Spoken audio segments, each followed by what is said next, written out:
A lot of bad things. You know, Hamas said that they're going to put the hostages up as bait. They're going to put the hostages in front of any attack.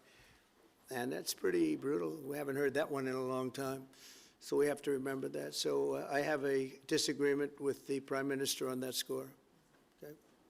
One of our few disagreements, actually. On the final day of President Trump's UK state visit, he and Prime Minister Keir Starmer held a joint press conference at Chequers, addressing global issues including the Israel-Hamas conflict and Ukraine. Tensions arose over the UK's plan to recognize a Palestinian state. Trump voiced strong disagreement with Starmer's impending recognition of Palestine, calling it a reward for Hamas, and one of their few differences. He prioritized the release of hostages held by Hamas, accusing the group of using them as bait in attacks, and backed Israel's right to defend itself. Starmer condemned Hamas as a terrorist organization with no role in future governance, emphasizing the October 7th attack as the worst since the Holocaust. Well, let me be really clear. Despite the divide, both leaders hailed the renewed US-UK alliance. The conference also announced tech deals on AI and nuclear power. Well, let me be really clear about Hamas. They're a terrorist organization who can have no part in any future governance in Palestine. And what happened on October the 7th was the worst attack since the Holocaust. We have extended family in Israel. I understand firsthand the psychological impact that that had across Israel.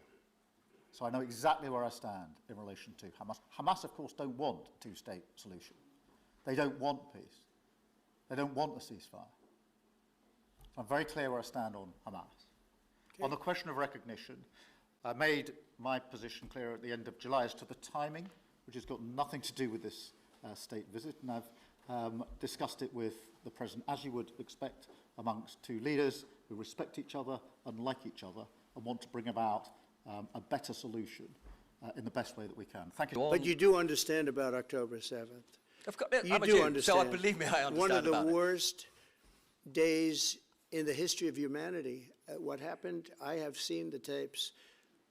Babies that are 4 months old and just chopped up to pieces, and you've seen the tapes, and I've seen the tapes. You're a professional, and so am I. And people forget about October 7th. I can't forget about it. So I want it to end, but I want the hostages back. I don't want the hostages used as human shields, which is what Hamas is threatening to do. But as soon as they're back, that's the moment you will tell Netanyahu well, to stop. It would certainly help, but I have to have the hostages back.